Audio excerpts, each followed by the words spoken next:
Yeah. And so when you were like, Pete, wait, I was like, well, I can't. Just kidding.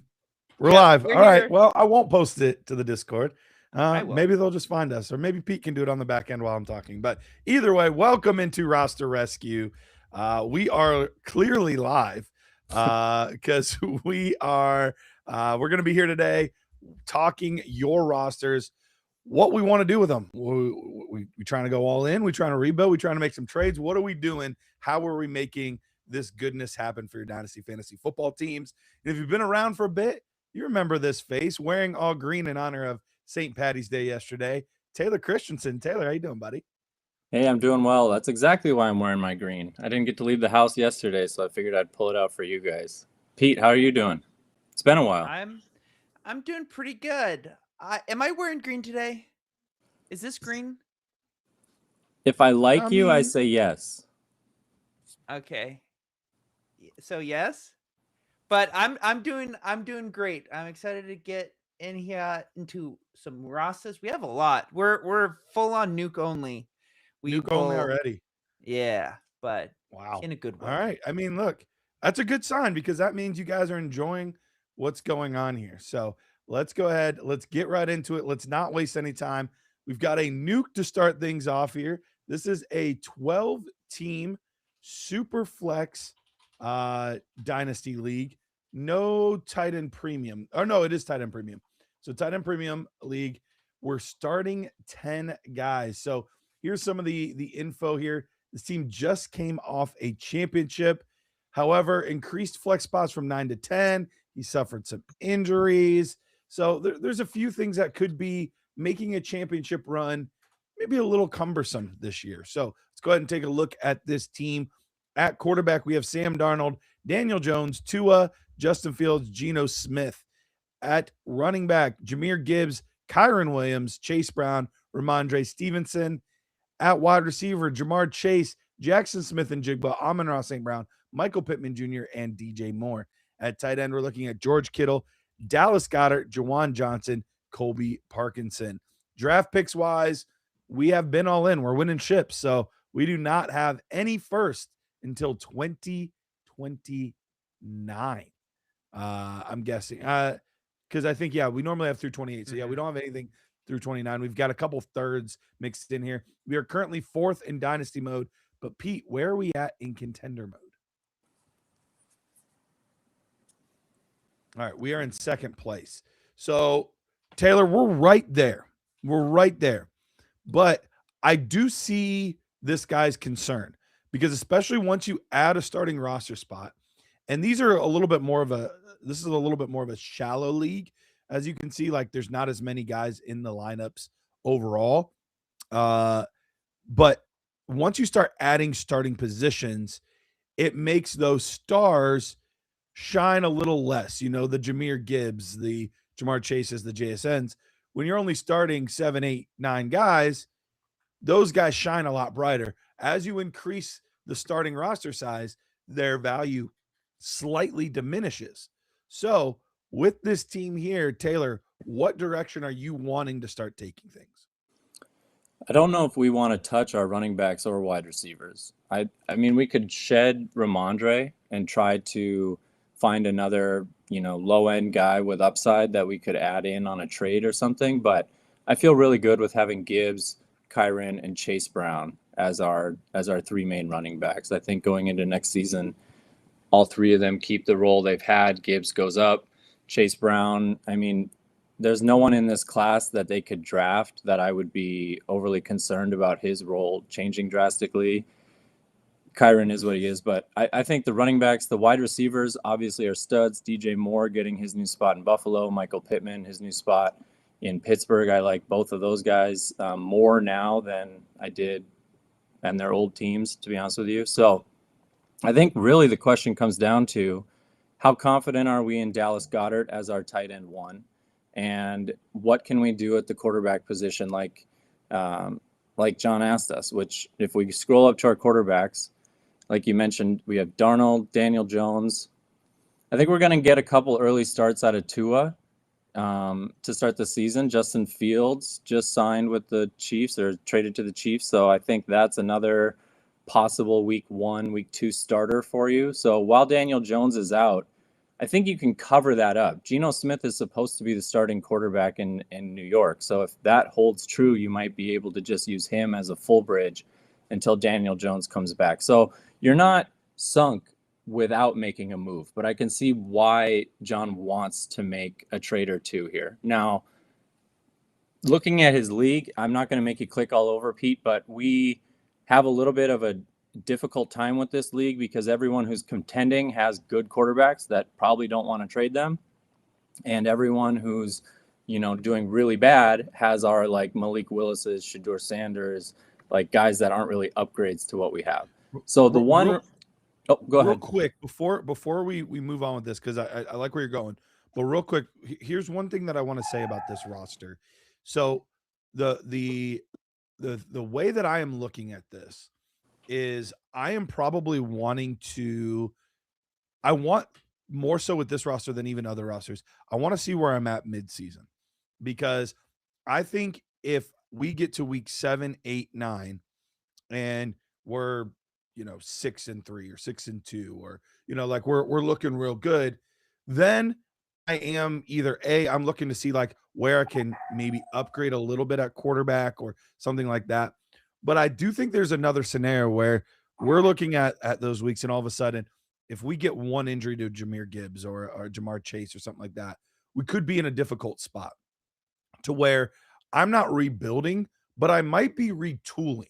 I'm still going to hold on to at least 2 of my big 3 receivers. I'm still holding on to Jahmyr Gibbs. Like, I'm still holding on to my core, but I might move a couple of the Kyron Williams, the Chase Browns, the maybe even Amon-Ra's to like look at 27. So I think with this roster, keep going where you're going, because I do think we need to look at it.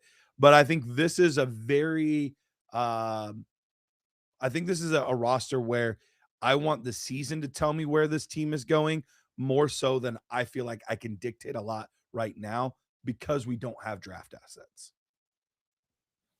Without draft assets, we are definitely teetering on the edge of rebuilding, I think, at any point. Not that we're doing that now, but it's something to be aware of without any draft capital. So with that said, kind of with what this league is looking like, Pete, if you go to the 10th team, they've got Brock Purdy and Kyler Murray. Now, Kyler Murray right now is not a sexy name, but he's definitely got great potential being in Minnesota with Jefferson, Addison, Hawkinson. We'll see if they draft anybody. They're a candidate for one of these wide receivers with where they're at. So if we see any sign of life from Kyler Murray, that could be an asset that even buying now could increase in value. So maybe you can use him in season to flip for a different quarterback if you aren't so confident in his performance. But I personally think he's going to come out doing fairly well with Kevin O'Connell. I think he'll be prepared.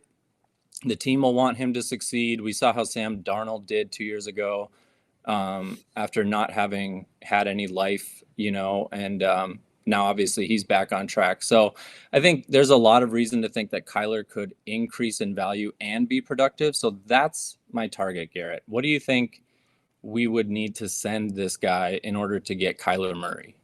I think that's the trickiest part at the moment, is we don't have a lot that we can offer.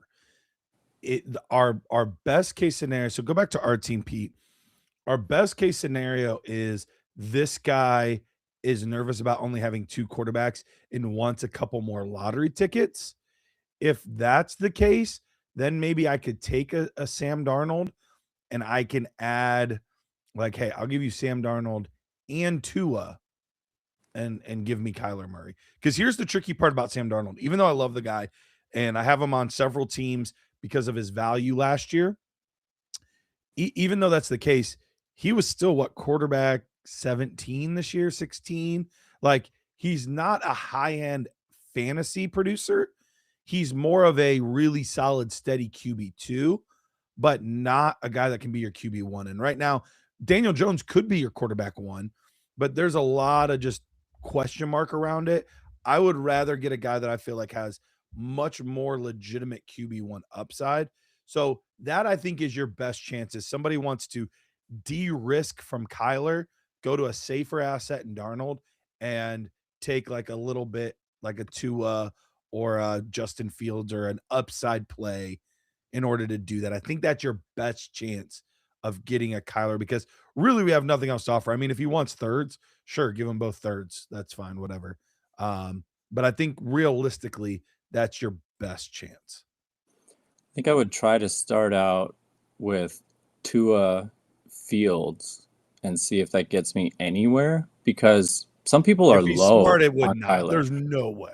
Some people are so low on him though. It's unbelievable. If I'm starting the conversation, I don't want to get Darnold plus because they might actually view Darnold as You could more try Darnold straight valuable up. than You can Kyler. try. Maybe straight up. I would be, if you wanted to try 1-to-1, I would be open to that. I just feel like maybe you're giving away value if you're adding to that. But what about Daniel Jones? You're keeping him, or would you maybe try to move Daniel Jones for Kyler and hold on to Sam Darnold? Or is that you're really trying to move him? I would rather hold on to Daniel Jones because I think there is a world where Sam Darnold is closer to his peak value than Daniel Jones is today. Daniel Jones was at peak value week 7, 8 of the NFL season, but he's lost a ton of steam and a lot of value since then. But they just worked out a deal with Daniel Jones. I don't think they have the long-term deal in place yet. But they use a transition tag. They clearly want him. They traded 2 first-round picks over the next couple of years. Like they're invested in Daniel Jones. And the way he was playing as a top 12 quarterback. So he's a guy that can legitimately be a quarterback one. I think Sam Darnold would need everything to go perfect, and he would still be quarterback 11.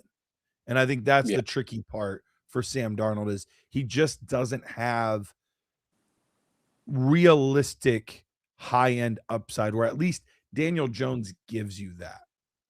So Pete, real quick, can you click on number 6, the 6th team?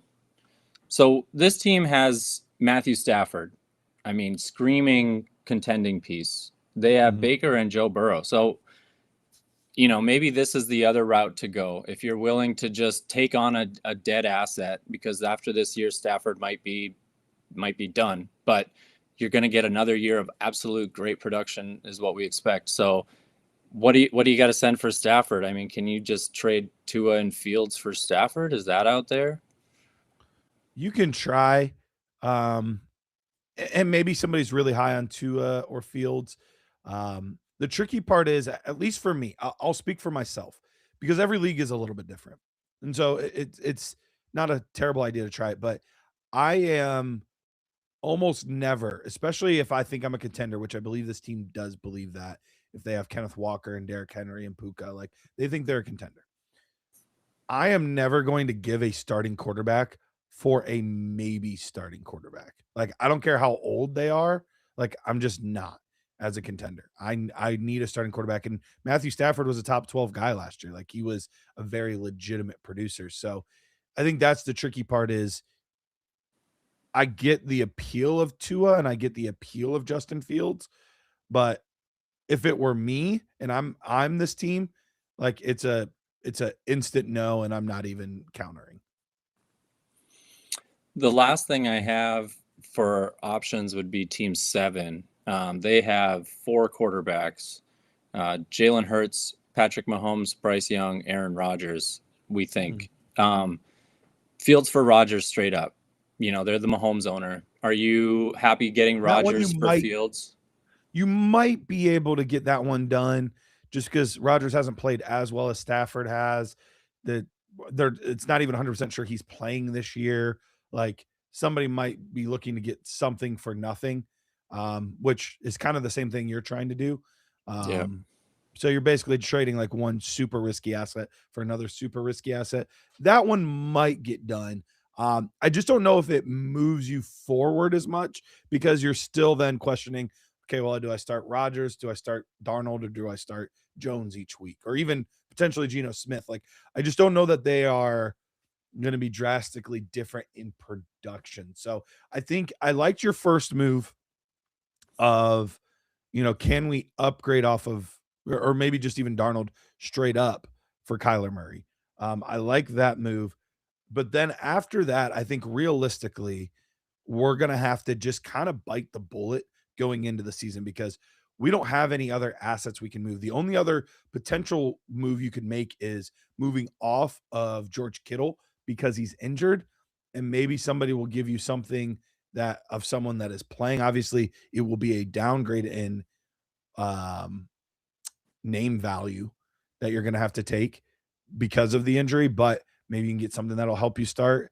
But I think realistically, this team is very much so we need to ride this ship into the season. We need to see where we're at mid-season, and then we need to adjust from there because without draft picks, you're really limited on things that you can actually do. The only other option that I see, go back to our team real quick, Pete. The only other option that I see is can you split an asset like Jamar Chase or JSN? And can you make them two assets? That's, I think, your only other real option is like, especially if you wanted to upgrade a little bit at quarterback, maybe it's a Daniel Jones or sorry, Sam Darnold and Jamar Chase. And then you're looking at a quarterback in two pieces to kind of help give you a little bit more depth on your team. I think that's your only other realistic move at this point. So like maybe it's a team like team 4. What does team 4 have there, Pete? So team 4 has like a lot of players here, specifically at running back. They don't have as much at quarterback, but still this could work because it would be somewhat of an upgrade for you. So maybe you do a Jamar Chase and Sam Darnold, and you get Jared Goff, Javonte Williams, and AJ Brown, or somewhere along those lines. I don't know if I love that specific. So like, don't marry me to that like specific trade, but this is a team that could lose a running back, but get an upgrade at receiver. And I think they would be willing to do that. So I think that's the other kind of move that you could make. What do you think about that, Taylor? You want to click on team 3, Pete? Anyone ever call you 3 Pete in your life? No. I'm not consistent enough. So this is a team for us, right, Garrett? I mean, I'm thinking JSN of the two that you're talking about. I think I'm moving JSN. He's probably never going to be worth more than he is right now. He's, for some people, a early to mid round startup pick, which is just, I mean, that's sell for that value if you can get it. So we've got young running backs here with Hampton, Henderson, lots of young wide receivers, 3 quarterbacks that are all upgrades on the guys we have. I think starting a conversation, hey, you want JSN, see what they're offering, because I think they have a lot of pieces you can work with. And they also have Tyler Warren, Tucker Kraft as tight ends. So it's like, do you want JSN? Which 2 players will you give me? And with this roster, probably any 2 in those areas I was just naming. I mean, if you give me Jordan Love and like Tet McMillan for JSN, I'm good with that. Like maybe they're willing to do something like that because they have quarterbacks. Maybe you got to throw in Darnold to get that done. But I'm willing to throw in Darnold to get. But I wouldn't mind. Who'd you say they have at tight end? Warren and Kraft. I would be open to throwing Goddard into the deal to get Kraft back. Now we would have to figure out maybe the first few weeks of the season. We'll have to see, or whichever one he's lower on, I guess, which I would assume would be Kraft. But yeah, I would be willing to do that. Pete, you want to hit on free agents quick? This feature that we use here. So they've got David Njoku and Dylan Sampson on the wire. Our guy has to go out there and get these now. Like if you have open waivers and you're listening to the show right now, John, go pick up Njoku and Sampson. They're both upgrades on your roster. And honestly, week 1, we could see both of them be super fantasy relevant. So yeah, absolutely. There are still several teams that could go out there and they need a tight end. So I would not be surprised if David Njoku's starting for somebody and we're like, oh wow, he's actually relevant. wouldn't shock me in the least. Yep. All right. I think that wraps things up, John. Appreciate you, man. Best of luck. Let us know. Maybe we'll even discuss this team again mid-season, depending on how all these moves go. Good luck. Am I introducing this team, or what No, I are we can. what are we doing? Okay, it's ready. All right, we're good. All right. Next one up, we have Pat. Pat has a super flex tight end premium league here. This is a 12-team league. We don't have a lot of like extra information. It's just start 9, 10 on the bench, 3 taxi spots. So we don't have a lot of extra information. So this is kind of a blank canvas for us here, Taylor. We have at the quarterback position, Daniel Jones, Malik Willis, Tua, Anthony Richardson. At running back, we've got Jahmyr Gibbs, Travion Henderson, Woody Marks, LaQuint Allen, Chris Rodriguez.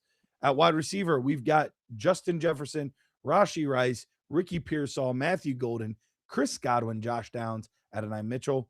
And then at tight end, we have Tucker Kraft and Mason Taylor. Picks wise, we have our first, let's see, we don't have our first this year, but we have our first in 27 and in 2028. Or no, we do have our first this year. Yeah. We do. I misread that. So it's an early first. We don't know exactly what that means. I would love to see. That's the hardest part about this. We don't know if that's 101 or if that's 103. And there's a drastic difference between what those are and how we build this. So if you're out there, Pat, and you're listening right now, please let us know this early first. Is this 101? Is this 102? Or is this 103? All right. Right now, we are currently in 4th in Dynasty mode. Pete, where are we at in contender mode? I think we can see his pick if we go to our league draft. Oh, yeah. Let's do that. So under the league draft, Pete. Where's the league draft button? Upper right-hand corner. Upper right. Yeah. There it is. See, and it shows him at 104. So I think that's probably right. And then if you scroll down, he has 303, 304. So it looks like this is properly displayed. So 104 is what I'm going to go with. Okay. All right. Missed you, Robert. Look at that. Eat meat and feet. In that order. There you go. All right. So this tells us that right now, if we were to stick with our pick, we can go back to our team, Pete. If we were to stick with our pick, we're looking at one of either Fernando Mendoza or one of the 3 receivers. Likely it would be, I think Carnell Tate is gone. So I think it's either Mendoza, Lemon, or Tyson that we're looking at 104 as a possibility for us.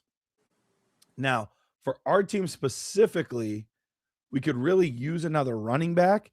So that is something to keep in mind. But we could also use another quarterback. We could also use another receiver. Like, there's nowhere on this team right now. What's our tight end again? Tucker Kraft and Mason Taylor. Yeah. So Kraft is the one you feel the best about, but there's still a big question mark right now coming back from injury. How much will he be used early on? All that kind of stuff. So right now, this is kind of in an almost team for me, Taylor. Like, it's almost good in a lot of areas, but it's not enough. So we're kind of that truly like stuck in the middle type team. So we have all of our draft picks, so we can really do whatever we want. And even the question, there was no real question. So it's a wide open like canvas, slate, whatever. What direction would you be wanting to take this, Taylor? I'm tearing it down. We're not competing this year. It's not in the cards for us, is my 2 cents, because Daniel Jones is going to be slow to start. Tua, we don't expect to keep the job long term, or at least be back and forth on it. Malik Willis could have the bottom drop out, honestly, at any point, or maybe he's just not fantasy sustainable. So I feel like with no real quarterback support and how thin we are at every other position. It's an uphill battle that I think you'd rather be a year ahead of than wait a year and try to compete, because guys like Jahmyr Gibbs, they're not going to go up in value. He can only go down from where he is right now. So that's where I'm starting Garrett. I'm shopping Jahmyr Gibbs, trying to get the absolute best haul that I can get for him, and then I'm going from there. Do I get a quarterback out of that, and then I can look for draft picks? Do I get a bunch of draft picks, and now I got to look to flip guys like Kraft and Henderson for a quarterback? Like I might be willing to hold on to a few guys, Henderson being one of them, but Jefferson, I think, has to go. If not now, then in season when he peaks. I think Rashee Rice. Honestly, Garrett, I think Rice is probably an in-season guy, maybe even Jefferson, if you were to decide to move them, because I think Jefferson, although you might be able to be deal now for what he's worth because Kyler's there, people might need to see it a week or two before they believe it. But Rice, it looks like from everything that I've read about all of his potential suspensions and all of that would likely not occur until next season after all the litigation and all that takes place.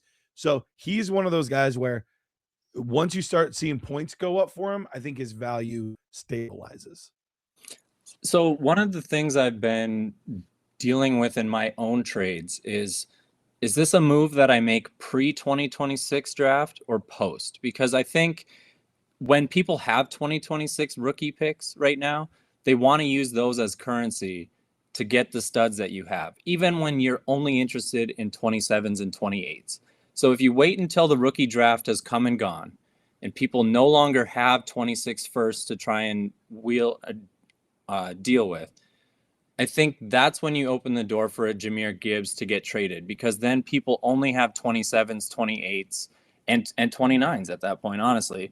And I think with where this roster is and the way that this class is shaping up, we'd be better off waiting and making sure that we are getting 27s, because guys like Jefferson and Jahmyr Gibbs deserve 27 picks. Like there's no reason why people wouldn't still be willing to give them up. If we were selling medium assets, maybe that's not the case and you have to shoot for the 105, 106 in this class. But I think personally, I'm not interested in any 26 picks in the deals we're making. I'm looking for 27 and players who I think will be contributing to me in 27. I tend to agree with that. It's you want to compete as quickly as you can, but realistically, we're not going to turn this around with this draft class. It is going to be a little bit of it's going to be more of a 2-year process than a 1-year process. So I'm totally fine with that. I'm still throwing out Gibbs now. Just seeing what the offers are doesn't mean I have to accept them. But I think Gibbs is the one that you're going to be able to dictate the terms with Gibbs. Other players, I don't know that you're going to be able to dictate the terms. Gibbs, you're able to dictate the terms. So let's go ahead and go to team 1. I want to see, where are they at? Like, are they in a spot to overpay for a stud running back? So they have a solid running back room. So they might not be over the top trying to get him. What do they have at receiver? They're thin. They're thin at receiver. And then what do they have at picks? They have an early first. So hold on, let me check what that is. Okay, yeah. See what their early first is, and then they have their own 27 first and their own 28 first, which is interesting, but their pick is likely going to be very late in 27. So that is less appealing unless they have the 101 right now. Jada Vedet. No, I don't think so. Okay, well, and this team is finest 16. So no, they do. So finest 16 does have the 101. So maybe the 101 and the 27 first for Gibbs. I would do that in a heartbeat. If they're willing to do that, I would do the 101 in Jahmyr Gibbs or in Jeremiah Love. So I would get Jeremiah Love and their 27 first, even though it's going to be a later first. I would absolutely be willing to do those two guys for Jahmyr Gibbs, because normally he's a 3 first guy and maybe more. But in this scenario where I'm getting the 101, I would be willing to do that. So I think that's a conversation that, and look, if I'm a contender, I'm also willing to have that conversation because realistically, as much as I like Jeremiah Love and I think he's going to be a very good running back, I don't want to play the, well, what if he has an Ashton Genty rookie season and it's just okay, and it's, or, like I would rather have the guy that I know is a freaking stud. So I think for me, I would even be open to considering that as a contender. So I think the 27 first plus the 101, I'd be willing to do. And then I'm probably looking to flip the 101 again. Yep. I would be looking to see, can I turn that into multiple assets? And even if it's 102 in this class, okay, now I can add a Fernando Mendoza potentially to this class, or I can get multiple assets in multiple years after this. Because right now, Jeremiah Love's my running back 4, I believe. I think he's my running back 4 in Dynasty. So he's right there in that upper echelon of guys. You're still going to get a lot. So that is my first conversation I'm having is with team 1. Let's go to the next couple teams, Pete. See what they have if they're going to get. Let's see. No, I don't love working with this team. All right, this one could be an interesting one because they have a lot of older running backs that, well, no, actually, the more I look at it, I'd like to sneak Kyler into the deal is kind of what I was looking at. I think team 5 might be the one you're looking for. Okay, show us team 5. They've got Dart, Ibuka. They've got their first still next year. What's show me the receivers and picks, Pete. Everything's so well distributed in this league, other than the number 1 team having a ton. Yeah. I think we skipped 4. Show us 4 real quick.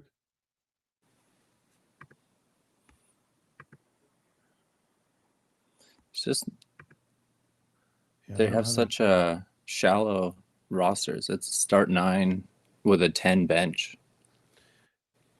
And nobody has like a gluttony of picks, right? No, there's switch into Dynasty here. No, there's one team that has two 26s and 2 27s, but that doesn't help us that much.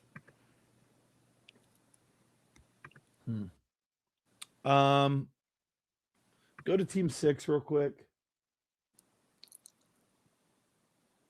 All right, they have 3 quarterbacks. Brock Purdy would be intriguing to me. Just have no receivers, and I think the number 1 team. That's the one we want to work with. I think they would really be open to that deal because they assume their 27 first is 112. The way that they have a stranglehold on this league, I bet you they just view their 27 first as 111, 112. So yep. That plus, yeah. Pete, what's our receivers again? No, our team. Jefferson, Rice, Godwin. Godwin is somebody I would look to throw into a deal to a contender that could kind of help lessen the blow if we were to take in a Buka or somebody like that. All right, go back to 5 again. Or no, it was 6. Whatever one I was on. Yeah, this one. I don't know how much they think they're contending or not. That's the tricky part because they have like no receivers at all. I'd love to get Brock Purdy though. Go to 7. You might be able to get Herbert from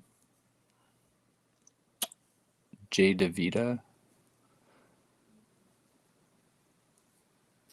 I'm not sure which one that is. You see Jay DeVita there, Pete. Yeah, so maybe you can throw in Daniel Jones to downgrade them from Herbert in a deal where you're sending, say, maybe JJ, Justin Jefferson, and getting. Yeah, I mean, you might be able to get a deal done because they have Ted Let- McMillan.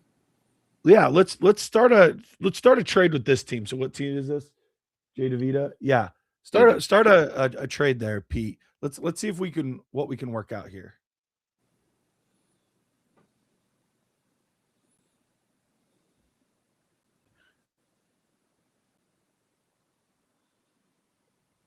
Because the assets I'm super interested in are Justin Herbert and then one of Tedero McMillan and Garrett Wilson.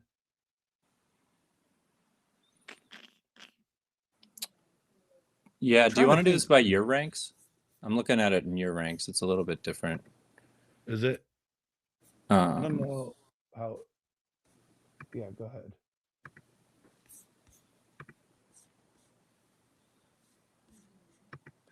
Yeah, so I mean, you've got Herbert lower than some of our coworkers. Some of our other guys. So, which is kind of how I am too. I don't view him as like that clear second tier guy, like more of like that third tier who sneaks into the QB1 conversation. So I like your rankings a little better for this because you're high on Gibbs and lower on Herbert. But yeah, Gibbs for McMillan and Herbert leaves us about like the 104 away. I mean, but can we just throw in who are our quarterbacks? Daniel Jones. What about And Malik Willis? If we're not competing this year, Malik Willis is not a guy that I want on my team. So I wonder if let's take Daniel Jones off there, Pete. If we did Gibbs and Willis, and we get back Justin Herbert and Tedero and McMillan. Yeah, you're crushing on this one. I think this is a deal that I would love to make. If you can make it. You might not be able to. I would even be willing to throw in now that like, hey, you're going to be a contender. Like I would throw in Chris Godwin if I needed to like get the deal done. But I think that gets us not necessarily a lot younger, but it gives us pieces I feel safer about long term. As a neutral third party, I would, if I got this offer, I would not respond to that person ever again. Personally, I think it's easily. That's where I disagree. I think Jahmyr Gibbs opens the door to any conversation. Just for me to shut it again, I guess. But like, that's understandable. But well, that's why I said throw Chris Godwin in too. What about Gibbs and Rashee Rice and Malik Willis? Are you doing that, Pete? If you're getting Rashee Rice, are you making this trade? Because I'll be honest with you guys, I'm selling Rashee Rice, not for nothing, but I'm selling him. If I can get a 27-second plus something of value, I'm selling right now. That's where I'm at with him. That would be a little more than I would want to pay, to be honest. I feel like we're overpaying a little bit. So how high are you valuing Malik Willis in future draft capital? I think any starting quarterback that has any real shot of being more than 1 year starter should be worth a first. Even if it's a late first, they should be worth a first. I don't think we're getting a 27 first for him. And I don't know if I'd rather have the 110 or later for him this year. So it's going to be hard to move Malik Willis outside of probably tiering up from him. I think it would be, I mean, when we're talking about tearing this down and getting value for our guys, I think adding Willis to a deal makes more sense than looking at him as a standalone sell, because it's what you're saying makes sense. But with the currency that's out there, I just don't see anyone sending a 27 first. And the guys at 110 and on are not inspiring for me in this class. For what it's worth, Pete, I love you and respect you, but I'm looking at another, like I said, I'm lower on Herbert. I think the community's lower on Herbert. I'm not going to mention the name. I'm looking at a rival trade calculator and actually has a Willis Gibbs side significantly ahead. Like it's saying you would need to add something onto the Herbert McMillan side to make it happen. So I really do think this is a deal that could get done. Are you using a competitor's trade calculator to prove your point? Yes. Yes. Yikes. He does this to me. Pete, he does this to me in trades where I say, Garrett, you love this trade. The computer tells me you love this trade. And then he says, but this format, this roster, it's just different this way. And then he sends me back some sort of proof that he's got. And then I'm like, that's not real proof. That's just another opinion. And there's definitely been some times that I've been negotiating with one of the main nerds. And they're like, I don't know if I would do that. And I would be like, you literally have them ranked ahead. They hate when you do that to them, which is understandable. It is very annoying. It's understandable. But time to update your rankings, bub. But I do like to give you a bad time when I'm on here, Garrett, because I think everyone needs to know that you've got a lot of tricks up your sleeve. I am a trickster. You're the king of leveraging a quarterback. So when you're talking about Malik Willis this way, maybe you need to give our guy a little bit of a tip as to like, how are you fishing Malik Willis to your league? Is this one of the guys you're posting in your chat about? Yeah. Oh yeah, absolutely. I would throw something out there. Any good reports, any like whatever, but like, and I'm not even saying this to be funny. Like realistically, if you are giving Jahmyr Gibbs, like it's not even as much about Malik Willis. If you are giving a top tier running backs make such a difference in your scoring. A true workhorse running back that's going to get the volume and the efficiency that Jahmyr Gibbs is going to get is worth his weight in gold. Like I would legitimately, even without Malik Willis, consider trading McMillan and Herbert for Gibbs if I'm on the other side of it. Like I wouldn't do it, but I think that is at least in the conversation. So for me, like you guys could say that you wouldn't do it all you want. Like I think this deal would get done. Like I really think Willis and Gibbs for Herbert and Tedero McMillan would get done. And if it needs to be Garrett Wilson instead of McMillan, that's fine. I view them almost identical. So if it needs to be Garrett Wilson to get the deal done, that's fine. To make you feel better, if you switch it to your rank, it's close because you don't have Willis ranked apparently. Interesting. Right, I'll have to go back and fix that. But yeah, but that would have matched up though with your rankings. Yeah, you give him like 1,500 points there, and all of a sudden we're right there.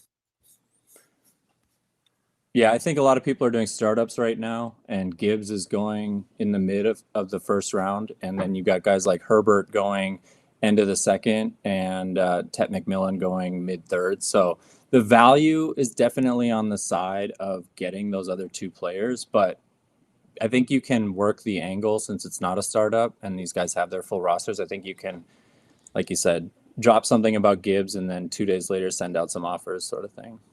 Yeah. I think the rest of them, we've kind of talked a lot about this one. I do think Rice and Jefferson, you might be able to work out a deal, but I'm really more interested in moving Jefferson and Rice closer to the season or maybe even in season. Once teams actually start to need points, because they've had a very negative off season, end of season type of stuff. We need their PR teams to pump them back up. So I'm much more interested in dealing those guys in August, September. And then, like you said, Taylor, realistically, now we're talking 27 first and 28 first and not having to talk 26 first. Yep. And I'm happy to take 28 first with additional compensation for this team. I think building for 27 is what we want to do.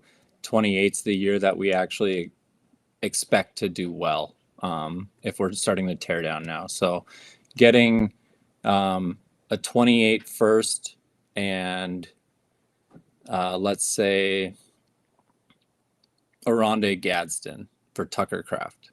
That would be a move that I'd be interested in making. I know it's a ways out, but people seeing a 28 first, okay, whatever, light it on fire, Gadsden to Kraft as an upgrade, let's do it. So that's the kind of deal. If you can do a 2-for-1, getting a first, whether that's a 27 first and something smaller, a 28 first and something more substantial. But I think everything you make a trade for, whether it's Gibbs, Jefferson, Kraft, even guys like Daniel Jones, if you're doing a single trade with them, you want to get capital and something. You don't want to do 1-to-1. You want to make sure you're getting 1-to-2, 1-to-3, stuff like that. The one exception I'll make to that is Rashee Rice. I'll just take any first straight up for Rice.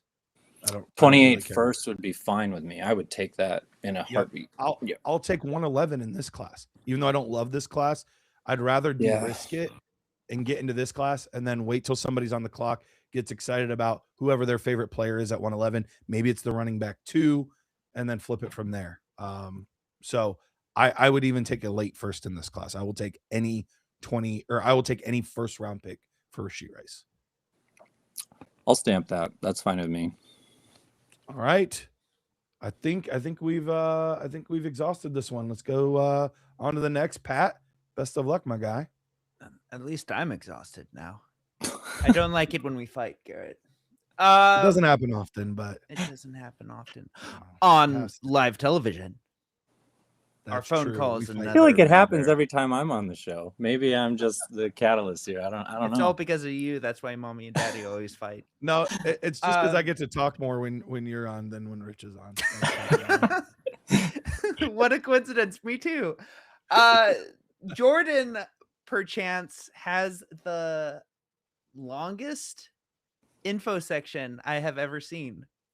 Hey, well done. Very impressive. Very impressive, Jordan. Way to go. All right, Jordan. I respect it. He is in a league of our own. It is a 12-team super flex tight. No, not tight end premium. So just super flex league. They're starting 11. Here's the crux of it. He's looking at trying to trade 4 guys like AJ Brown, Devonta Smith, Jalen Waddle. So guys that are kind of right in their peak right now. Age-wise, AJ Brown's maybe a tad past that, but right in that range. The AJ Brown owner wants 110 and 2-1 for him. I also asked about Swift, and he wants 2 late seconds. We did come up with a big crazy offer of 110, 2-1, 2-7, 2-8, and a 2027 second for AJ Brown, Swift, and Pittman. The Jalen Waddle and Devonta Smith owner said he might be willing to do the 110 and 201 for Smith. All right. So for what it's worth, we're gonna read through that roster, but that big trade you came up with, I actually don't hate that trade at all. Yeah. So we'll revisit that in a second here, but let's take a look at this team. Like I said, we are looking at a 12-team super flex, but this is not tight end premium here. At the quarterback position, we're looking at Jordan Love, Trevor Lawrence, and Malik Willis. At running back, Omarion Hampton, Travion Henderson, Braylon Allen, Rashad White. At wide receiver, Jamar Chase, Jaden Reed, Juwan Jennings, Alec Manor, Parker Washington, Darnell Mooney, and a lot of other guys. Tight end wise, though, Trey McBride, Mason Taylor, Gunnar Helm, who maybe got a little boost this offseason. We'll see. And then picks wise, we have, let's see. 5 first. You mentioned, there it is. So that would be the 110. So we've got the 110. We've also got 227 first, and we have 228 first. So this is a team that's kind of in the process of rebuilding, but trying to go a little bit more in. Right now, we are in 4th in Dynasty mode. Pete, where are we at in contender mode? What would you guess? If I had to guess for this team, I'm going to guess 9th. I was going to say 10, yeah. See what happens. Ooh. 7th. Okay. A little bit higher. Very Trey good. McBride goes a long way. That does We're help. mid. Yeah. So I can understand a scenario where you're like, hey, I might be willing to move some of my draft capital in this year to see where we're at. Now, I do want to caution in general. This is speaking in generalities. I'm not talking about your team specifically. A dangerous move can be sometimes is trying to go all in too soon. And if it doesn't work, then you're right back to rebuilding. However, I like this because this is not truly all in. You will still have 2 firsts in 27, 2 firsts in 28. This is more pushing chips in and saying, how close am I? Like, am I realistically a team that can sniff at least a semifinal type of situation? Or am I a team that is like still got some work to do? Because that's going to tell us what we do with our 27 and our 28 first potentially in season. So let's go back to that trade, because I think that trade is a key catalyst. We would be giving up 110, 201, 207, and a 27 second. Now, on the surface, I get people's hesitation on that. But when we put names to it, I don't hate it. Realistically, at 110, we are looking at either one of the tight ends, worst case scenario, because it's not super flex or not tight end premium. So Sadiq Stowers could be one of those two guys, or more realistically, we're looking at one of the receivers. We're looking at Omar Cooper, Denzel Boston, guys like that, potentially, even Casey Concepcion. So we're looking in that pool of about 5 players, plus whoever the RB2 ends up being. Mike Washington, Jonah Coleman, Jadarian Price. So like that's kind of the group of players at 110 that we're looking at. At 201, we're looking at probably a similar group of players. Maybe now it's the RB3, but realistically, there's a lot that's going to be determined. In Ty Simpson, I'll throw into that group as well. It's real murky after 105, especially in a non-tight end premium. It's real murky. So you're basically looking at 2 of those players I mentioned, which I can understand the hesitation. But then 207, 208, we've already done. Taylor, you and I have, and Pete, you're in that league. No, No, are you different in the Pete. app league? He declined. I asked him. Different Pete. Right. I respectfully said I'm not good enough. He actually said, "I'm too busy with my other dynasties. I don't have time for you guys." Yeah. Is what I remember him saying. Sounds like Pete. So with that, 207, 208, that is a big drop off for me. And even when we look historically, you're looking at below 20% hit rate for those back half of the second rounders. So it's not an area where we're looking for prime talent. To get Swift and then Pittman basically for a second, I think that is totally worth it, in my opinion. Is it worth it for you, Taylor? If you want those players, I would make this trade. I think that the value is fair. What you're giving up is fair. If we looked at this a little differently, this trade is essentially all of their 2026 picks that they have left, and it's an additional second from next year, which we have 3 of. So if we can just give them our least favorite of those 3 seconds, it's probably a late to at least mid-late. I like this deal a lot. I think you're getting guys who are going to be worth as much or more in season. I think Pittman could go up. I think you could see AJ Brown, if he gets traded to anybody, his value will spike for a little bit. Swift, I think people are scared of, but again, this class doesn't have running backs that are going to surpass any of these guys. So I like this move a lot. I would probably have sent it out or accepted it already in case AJ Brown news does come out. But it does leave us without any picks this year. So I guess that's the caveat, is it's not just on paper, this is what we're sending. It's we're actually emptying out our wallet for these 3 players. This is what we're cashing in for. Now, we have our 27s for next year, but we don't want to touch those, right? Like we're not, this is not a team.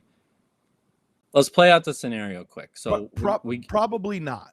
Not. Like, I think the most likely scenario is we hold on to our 27 and 28 first. Like, and I think this was the lane that you were about to go down, Taylor, is we're going to see how this plays out, because realistically, if we add these pieces to our team, now we have 3 legitimate starting wide receivers and potentially a 4th or 5th with Jawan Jennings, Parker Washington, like Jaden Reed. We'll see how those guys work out, but we for sure have 3 legitimate guys. We now have, can you go up and look at our running backs again? So this will give us 3 legitimate running backs that we have. And now we can see, okay, does Trey McBride repeat? Does Jamar Chase go back to 2024, 2023 Jamar Chase, where he's just putting up otherworldly numbers? Does Trevor Lawrence continue what he was doing? Does Jordan Love bounce back? Does Pittman look like his old self now in Pittsburgh? Does Swift put up similar numbers to what he did last year? Does Ramondre Stevenson get hurt and Travion goes nuts? Like, there are scenarios for this team that all of a sudden you're right there. Yeah. I mean, if everything bounces right, you are right there. But let's play the opposite scenario there, Taylor. Everything goes wrong. Okay. You're still going to be able to flip AJ Brown in season. Because remember, these players tend to have more value in season. So you can flip him for exactly what you paid in season. You're going to be able to flip Michael Pittman Jr. probably exactly for what you paid. You're going to be able to switch any running back. You're going to easily be able to get a second round pick for in season if they have any playing time at all. You could even move a couple of these pieces that are already on your team. Maybe a Malik Willis, you're able to capitalize on his value because he had a Justin Fields like start to the season. There, you can easily reverse all of this, assuming no significant injuries, and that's the risk you're playing. But assuming no significant injuries, you can reverse all of this if it's not going your way. So that's why I think this is a worthwhile trade. Yeah, I agree with you. And I think you can do things with this trade that you can't do with those picks. If you make those picks and get the players, you have to go find someone who wants those specific players from you and gives you value for them. It's a lot easier to trade them now. And like you said, worst case scenario, AJ Brown, 27 first straight up. Would I give the 110 and the 201 right now for any 27 first? You betcha. Probably. If I could give the 207 and 208 for any 27 second right now, would I do that? Yeah, probably. Honestly, with this class, I'll take any 27 second. And so then you're just swapping out Pittman for a second down the line. So I think you're exactly right. You're not losing anything in this. You're just transferring value to what you expect to be worth more. So what you said, if things go south, this is a great team to be able to liquidate an asset or two at the deadline, pick up another pick in 27, another pick in 28, and now you have competed. You gave it a shot. You still added assets to your treasure chest, but you are not staying stagnant and getting stuck in the middle. I think that's kind of what I'm expecting with this team is I make this move. I look for big selling windows, take advantage of them if I can. But I'm actually hoping to sneak into the playoffs and have some fun. Or if I'm just going to miss it, that's when I'm going to send, like AJ Brown for sure is off my roster. If I'm not in the playoffs this year, I'm sending AJ Brown before we get to the trade deadline. And I think the same would be said of Swift. So these guys you're taking now, see how far they take you. And then I would be willing and wanting to actually cut bait from them if I'm not in the playoffs. And I know that all of our analysis, like normally we like to give like 3 or 4 different trade scenarios and things like that.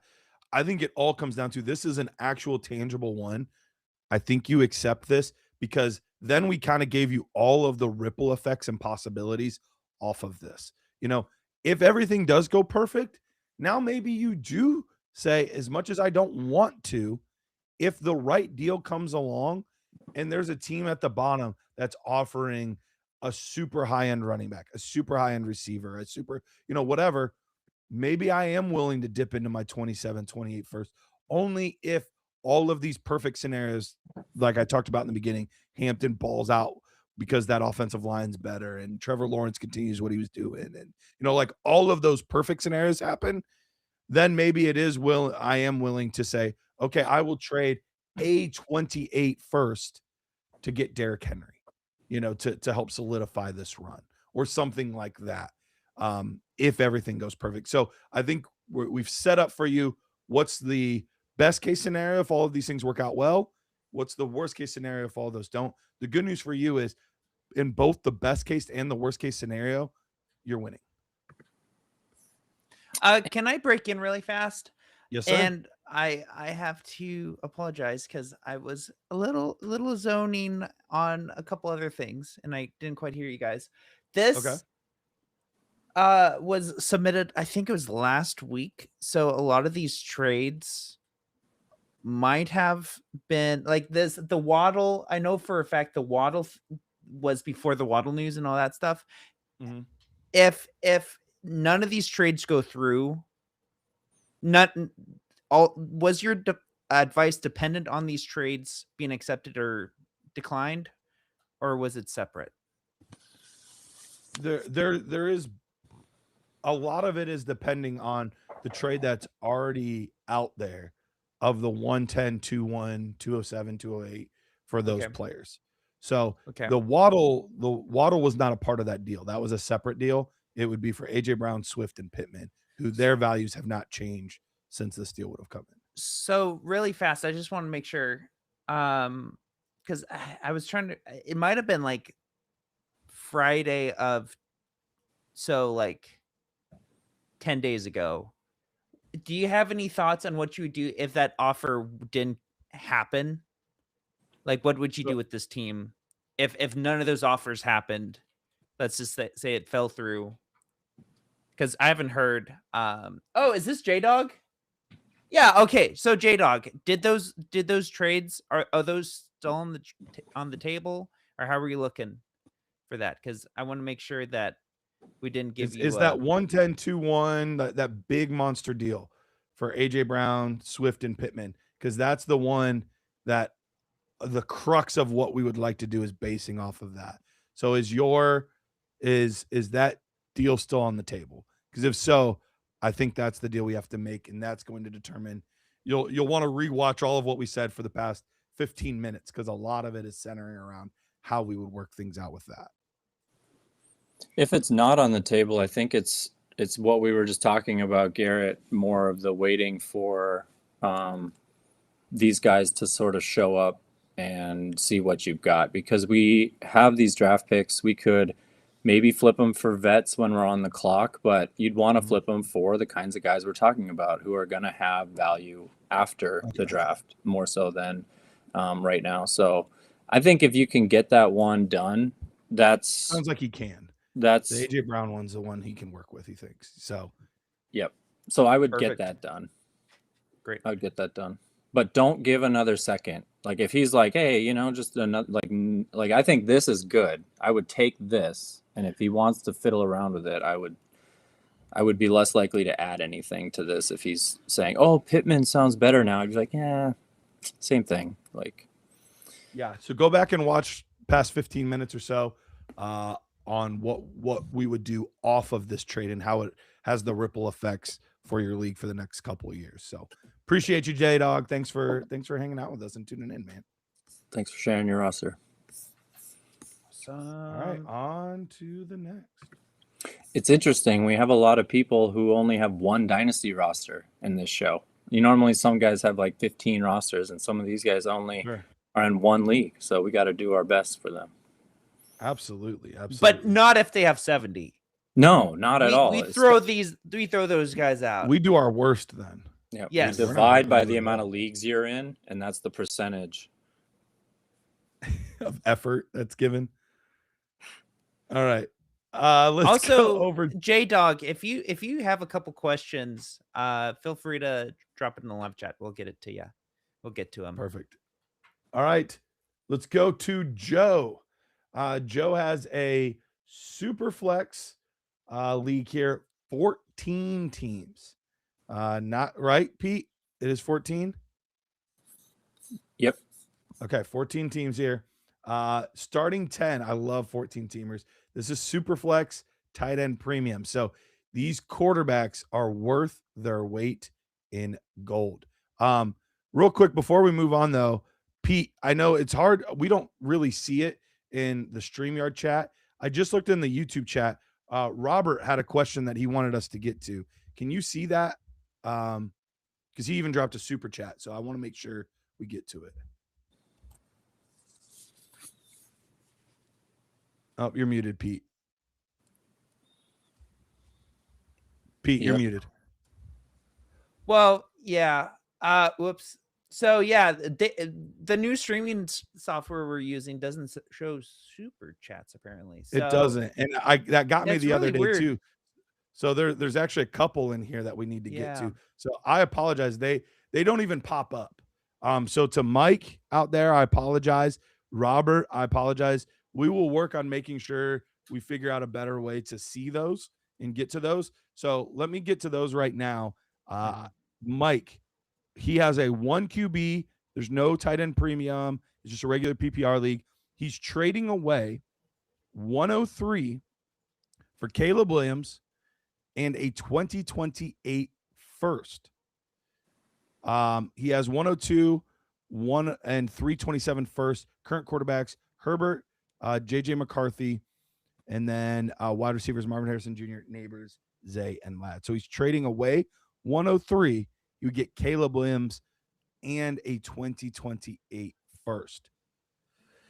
I don't love trading for quarterbacks, especially expensive quarterbacks like this in a one quarterback league, but it helps that we are getting our 28 first. I just don't know if there's a big enough difference for me between Caleb Williams and Justin Herbert to justify giving the 103, even though we get the 28 first back. That 103 is going to be a really, really good receiver in this class. And I know you already have decent receivers, but I just don't think it's worth it for me. I would personally rather go out there and see, can I get, because we need a backup for Herbert. Can I go get Matt Stafford? Can I go get, somebody like that, Jared Goff? Like, can I go out and get one of those guys to back up my Justin Herbert? So for me, I would not be doing that deal, Mike. What do you think? Yeah, I'm not making that deal either. I would extend it to Pete's doppelganger. I mean, honestly, in a 1 QB, you go out and get Tyler Shuck. That's not the worst 1-2 game filler, and you can pay almost nothing for him. I know Caleb Williams is flashy and exciting to watch on Sundays, but in a 1 QB league, he doesn't really tip the scales for me for a second, let alone for a 103. Like if we were talking 106 and we were still getting a 28 first, I'd be entertaining it. But honestly, Garrett, like this is an instant decline, and I'm not interested in getting Caleb for that price. Yep, absolutely. All right, let's get to Robert's question here. And I'm letting Robert know. I do apologize, guys. We did not mean to ignore you at all. Just our new streaming software did not show up. So I'm glad I checked these comments here. So we're talking yours now, Robert. Let's look at it as soon as I talk about it. Okay. I have the 101 and the 106, and I have Garrett Wilson. I traded the 106 and Hendo for 102. Picks 4 and 5 told me they're going running backs as they are running back needy teams. Scared I'd end up with a Jets rookie wide receiver. Thoughts? All right. I am trying to process all this. Me too. I have the 101 and 106, and I have Garrett Wilson. So the Garrett Wilson aspect to things only because he's projecting that the Jets will draft 2 Jets wide receivers. Yes. So look, here's the thing for me. I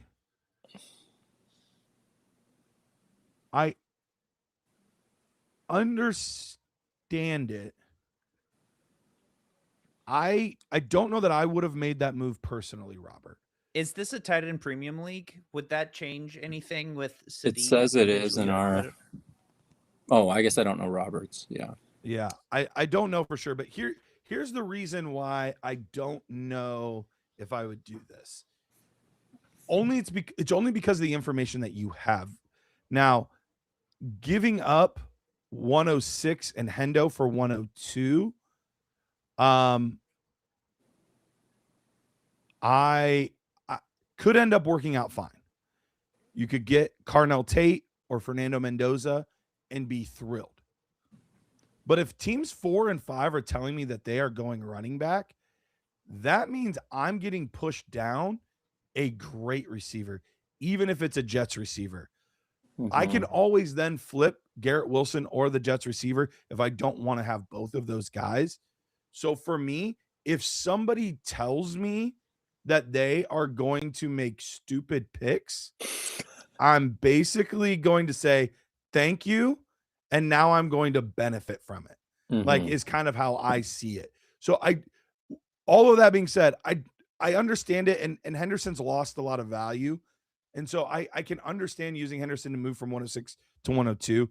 But for me, this was a really good opportunity to capitalize on your league mates just drafting for need instead of drafting best player available. Am I missing something, or am I off there, Taylor?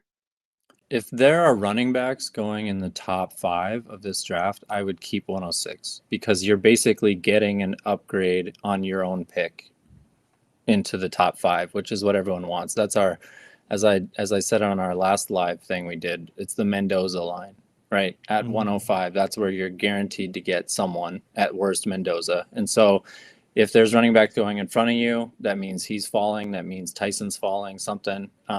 Is this super flex? If it's not super flex, that changes nothing for me because the math still works out. 4 and 5 would still push Tyson or Lemon down to 6. So, yeah, I think especially if Henderson is the key piece in this, I'm not moving Henderson to basically have the same player that I would maybe end up taking at 2, at 6. Yeah.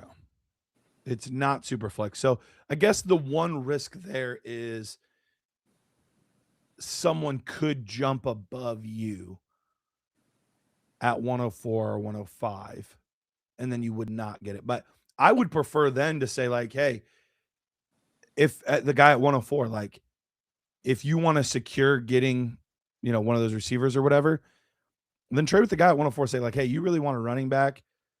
He's not going to be available, or he's still going to be available at 106.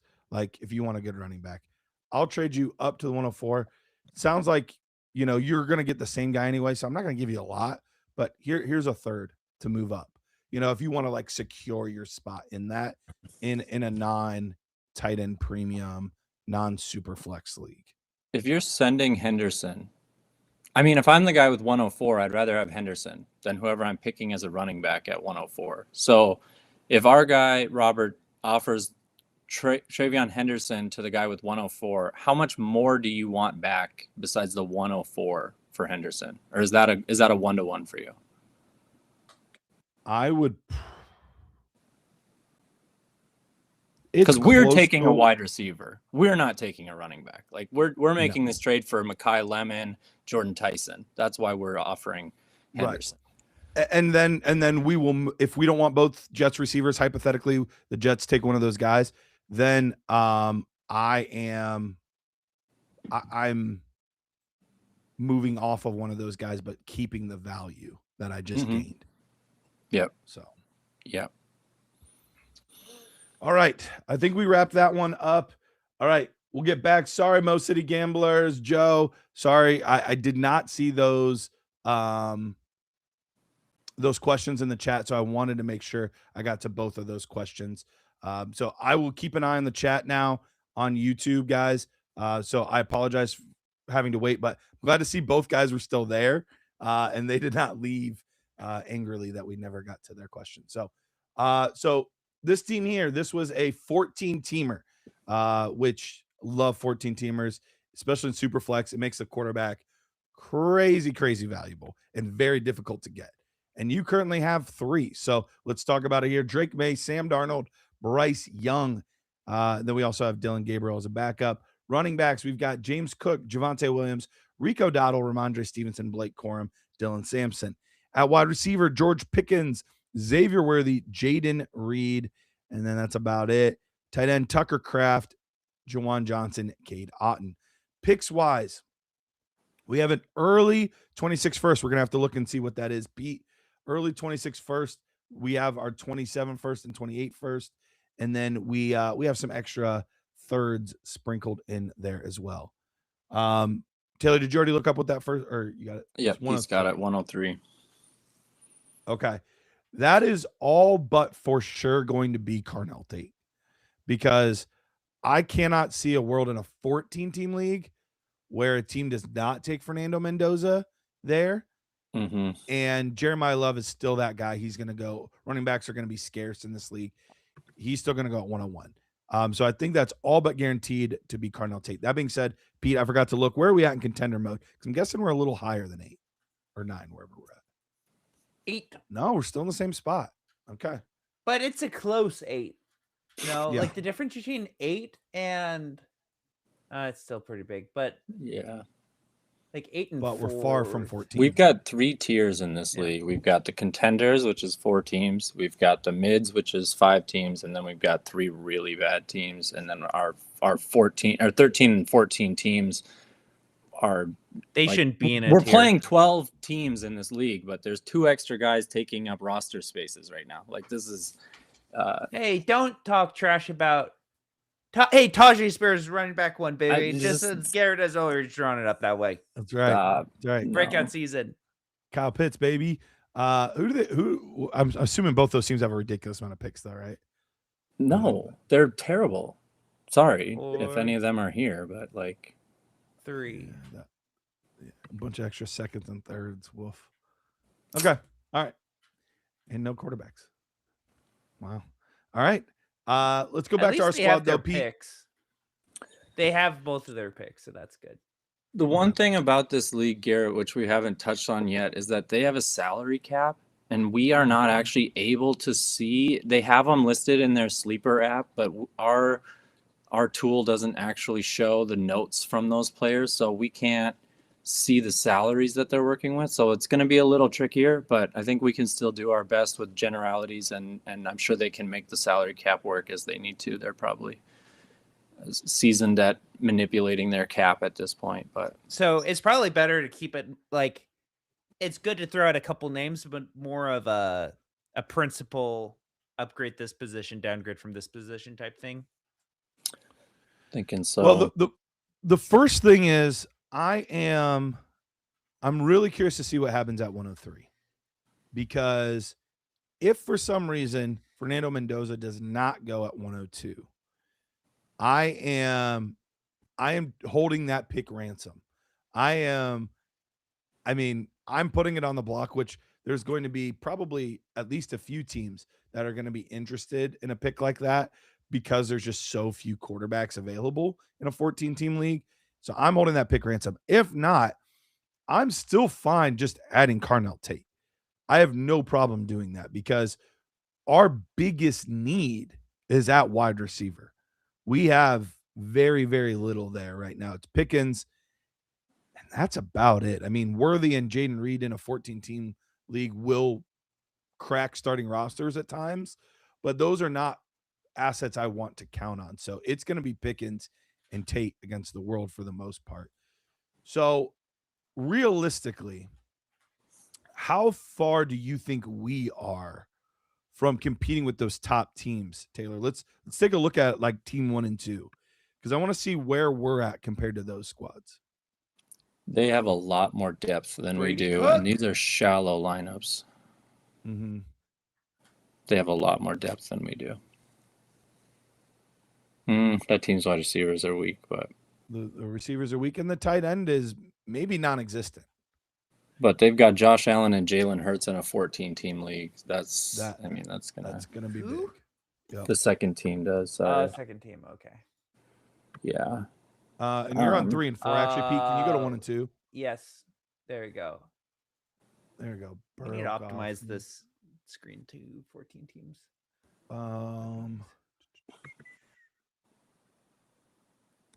Yeah, that team's. They're also questionable at tight end, but it's a pretty solid 14-teamer.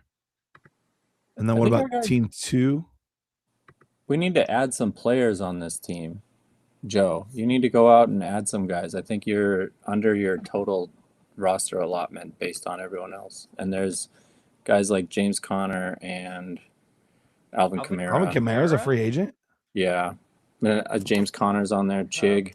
I mean, there's some upgrades, and we it looks like we have empty roster Cooper spots. Kupp? Xavier Legette. Like we have Jalen Lane and Traylon Burks on our roster. Cut both So of this those was if you're at these max. must have been salary cap casualties. It must be what those guys are. Must have, but I'm thinking you can pick them up for a minimum. Well, Normal. maybe not. There might be like they might have a free agent system where now all of those guys are free agents and you're going to have to bid on them. That's fair. I would I probably don't look think to those guys move are- Xavier Worthy in a salary cap league because you can get the same production for whatever he's costing you, even on a rookie contract. A guy like Khalil Shakir is probably going to score you the same amount of points with a higher floor. And I guess depending on your league, maybe he's more expensive. But like, can I go get a Wandale Robinson kind of guy for Xavier Worthy instead? Can I flip the name value for more production? I think in my salary leagues, that's a name that he's kind of like a roster clogger. He takes up salary cap, but he doesn't gain you anything over the other players in his production tier. So that's one of the first names I'm looking to move. Yeah, I am also. This is hard because you're going to have a hard time finding someone that is a bigger advocate of this player than I am. I have tons of Drake May shares. I was drafting him early. He was in my video as dark horses to finish as quarterback 1 overall, like all in on Drake May. But now the cost has risen significantly.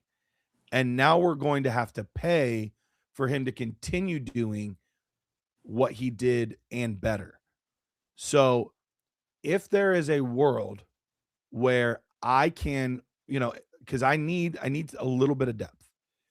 Can I tear down from Drake May into Brock Purdy, into Baker Mayfield, into good quarterbacks that are still going to be in the quarterback 1 range? We've seen Brock Purdy be a top 6 guy. We've seen Baker Mayfield be a top 3 guy. Is there a quarterback out there that I can tear down from Drake May? Because that's another name that will get any conversation going, especially in a 14-team league.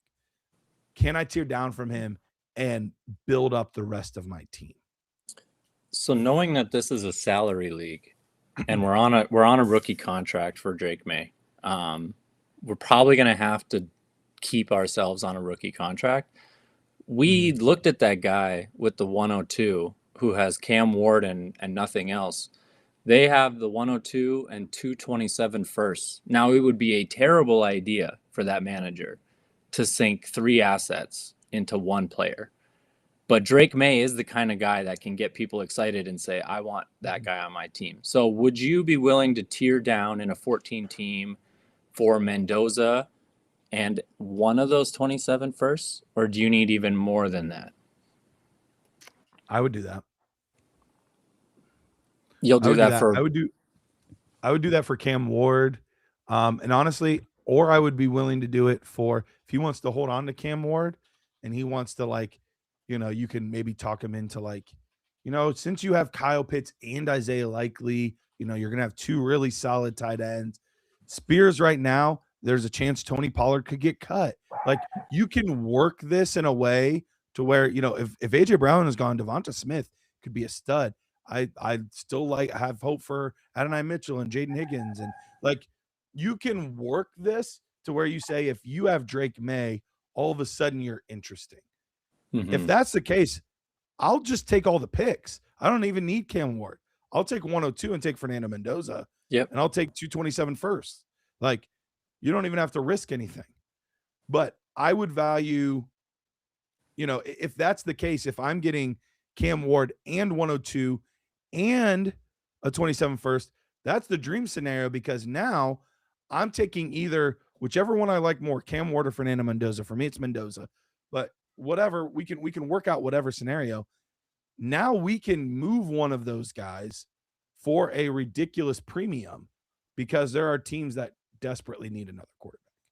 Yeah, I think splitting Drake May with this manager would be the best move because they have the best capital in this draft. And with us having the 103, that really sets the scene when we're on the clock, because we can either hold Mendoza captive for as much as we can get. We still have 2 other quarterbacks on our roster, so it's not like we are reliant on getting Mendoza. We could tear down from Mendoza again into another quarterback. I just think that we want to be the ones in control of this draft, and if you can swap Drake May for that, in the 27 first, in a salary cap league, getting extra rookies in this 27 class is really going to jump you into that tier that we're out of right now. There's those top 4 teams that we're not really competing with. And I think splitting May into 2 to 3 actual assets is kind of how you get yourself into that next tier. Because where are we at overall? Go back to our team, Pete.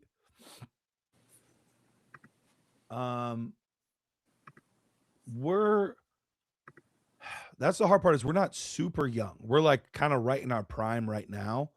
That is the only thing I worry about is in this deal, even though I like this deal, I want to do this deal. Are we a little bit too forward focused and risking Javonte all of a sudden becoming a nothing, Rico becoming a nothing? That's the only thing that I worry about a little bit with that, is that potential. I do want to look at some other teams that we could potentially work with, but I do like that offer. Show us some kind of those, like the Brock Purdy's, the Jordan Loves, the Purdy and Lawrence. Okay, this team, this could be interesting. I would, if he's willing, which I don't think he would be, but I would be willing to trade Drake May for Purdy and Puka. I don't think he would do it. No, I don't think so on a 14 team. I don't think he would. But depending on the contracts, that's the thing. If that could offer this guy some contract relief, then maybe it's worth it, because he had to re-up a contract with Trevor Lawrence. And my guess is he probably had to now with Brock Purdy too. Puka Nacua is not cheap anymore. Maybe he's still on a rookie deal, maybe not.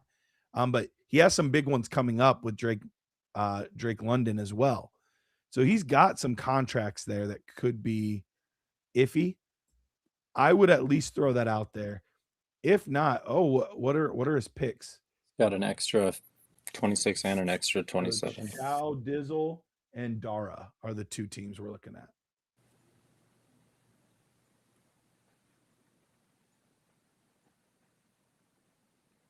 I think you missed one already. Yeah, 105. So Chow, Dizzle, 105. What's the other one? Dara. Keep going. Oh, where are they at? Dara? What? It'll show the same player's name. It'll show the same person's name, even though they have so someone it's the else's same pick. guy. Okay. So it's 105 and 107. 107. All right. If that's the case, we can get Brock Purdy. Can you get 2 firsts with Brock Purdy? I don't know if you can. That might be asking too much. I don't know if people who have Brock Purdy are going to view Drake May as that much of an upgrade, because you already think that Brock Purdy is a low end to mid QB1. Mm-hmm. So maybe the 105. If you can only get one, you can get Drake, or you can get Brock Purdy and 105, get you another good wide receiver. Would that be enough for me? I don't know if that's enough. That would be, I think, what would be doable from a salary standpoint, because you're probably taking on, like you said, a bigger contract for Purdy, and you're getting the rookie pick, which helps you down the line. So that's the kind of move I think you kind of have to make in order to get Drake May moved. There's another team maybe that we'd want to look at. I would say if you could get him to throw in Ricky Pearsall, I might do it. The first Purdy and Pearsall? Yeah. I mean, in a 14 team, you got to split assets for sure. Yeah. So I'd be open to that. All right. What was the other team you wanted to look at? Let's see. Are you on contender mode? It's the Nebu NEB. What number? I'm in Dynasty mode. Let's see here. Number 1. There we go. So they've got 3 QBs, but they might want to upgrade to Drake May. They've got lots of young talent, 3 young running backs. They've got Ted McMillan. They've got Zay Flowers. I think that the number 1 team in the league would love to get one of the number 1 assets in the league. So this is the other guy. I guess, Garrett, I don't know if anything sticks out to you right away, but both Goff and Nix could be upgraded into May for this person. So I think we've got stuff to work with. It's just, do we want to feed the beast, and how much can we get back from someone who's probably a savvy player if they've got this kind of stranglehold on the league? Right. Yeah. I view Nix and Goff similar. I know a lot of people, Dynasty mode, obviously Nix will be a little bit ahead of Goff. I view them pretty similar, and I don't know that we're super far away from contending. So that's why I'm okay with either one, even though Bo Nix, obviously you get the years. If I'm making this move, here's the hard part that we'll see. Is he going to be willing to give up one of these receivers? I don't know that he will, unless we include like a Xavier Worthy to this guy. What does he have picks wise, Pete? Does he have any picks? He's 27. got his own 27, 28. Okay. Would you do, and maybe we could even pull this up on the calculator and see where we're at. Would you do Xavier Worthy and Drake May to get back Jared Goff, Ted McMillan, and a 27 first? Oh, I mean, I would. I don't think that's I don't know that we can get that much on the table. I was thinking you would maybe say Zay. So we'd be going with Say it Goff. again? So Garrett said May for McMillan, Goff, and a 27, which is definitely in our favor. That's like 4 or 5 firsts right there, isn't it? Because Ted's worth That's worth firsts, 2.5. right? 2.5. And we'd also give up Worthy. How Yeah, much we'd is give a- up Worthy. How So much give is a up 27 Worthy. first worth? In The first? 27 first and first right now, today's first is worth 2 at least. Let's see what that At looks like. least.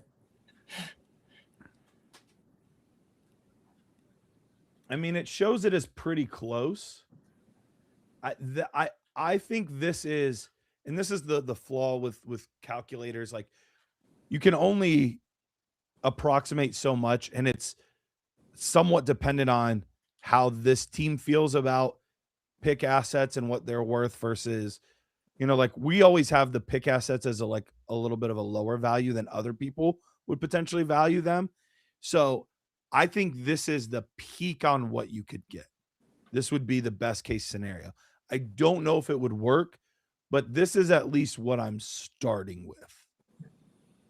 So if they say no to this, would you replace Tet with Zay Flowers? That's what I think the lower offer is. I would, but then I need something else. I need Zay and something. It's just hard when we don't know the contracts too. Well, the thing is, when it's a 14-team league, if you're gaining an asset in a start 10, if you're gaining a starter in a trade, that to me is just so much more appealing than gaining value on a 2-for-2 or a 3-for-3. Like if you're turning it into a 2-for-3 or a 2-for-4, there's a lot of value to that to me. So this calculator, although the values individually add up to what they are, I think that the sum of the parts ends up being worth more than the whole of Drake May in this situation. See, that's where I would not say that, because as much as I like Jared Goff, like, you're taking a huge tier down in years, likely production as well. You're not a huge tier, but you're dropping a tier or 2 in production. But then you're also gaining a big contract for a rookie contract. Like, you're getting a great contract in Drake May right now. I think you will I probably don't. have. This would not be enough for me. This would Okay. not be enough. So then if your offer of Goff, McMillan, and a future first gets rejected outright with no counter, and the other guys that we've discussed, I mean, are we keeping Drake May and rolling with it this year and getting in season and seeing if we're contending, and then we're looking to stay Who's our contending? running backs? Because I would be open to taking out Xavier Worthy and Zay Flowers and adding in Quinshawn Judkins and giving them Dowdle. I feel like that's the one we'd have to give. Is that worth it? Would probably be worth it, right? Yeah, I Getting think so. Goff, Quinshawn, and a 27 first for Drake May and Rico. I think that's worth it given where we're at. I think with so. Or I would 14 give team. them, if they want, if they're like, I don't want to lose the asset, I don't feel super safe about starting Ramondre or Blake Corum ever. I would be willing to give them both. That would even up our assets because we're getting the 27 first back. Mhm. That would even up our assets. I think you got to gauge interest. And in a salary league, most managers understand that you got to come and sit at the table. You're not just going to get an offer and accept it. So opening conversations with these managers and just gauging interest. Because if there's no interest in Drake May, your only real choice is to try and upgrade your by splitting and tearing down. And I think James Cook on this team is probably locked in for this season unless we're trading him at the deadline. If we're going to contend, if we're going to do anything, I think we got to keep him. Yeah,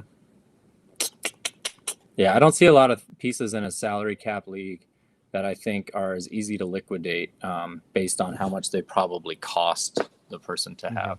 So look into that. Look into that deal. Look into the Cam Ward, Fernando Mendoza, that one as well. Last quick thing I'll say is I'm going to some of those teams at the very, very bottom and just seeing like what draft picks can I get for guys like the Chris Godwins of the world, the guys that like to a rebuild team have no value. But to me, I could put them in my starting lineup. Like I'm going to those teams and just seeing what kinds of seconds and thirds can we deal to get some of those kinds of deals done.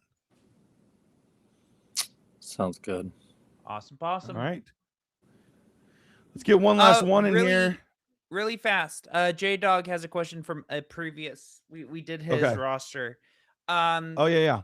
So and go ahead. AJ Brown for a 28 first instead of the 110. How we feel about that? I'm open to that. I think I preferred, if I remember the team right, I think I preferred the 110 because we're kind of testing the waters if we're contenders this year. I'm not for sure saying we are or are not. That trade helps us test the waters. If we give up our 28 first, we still have 227 first, so it's not like we're all in.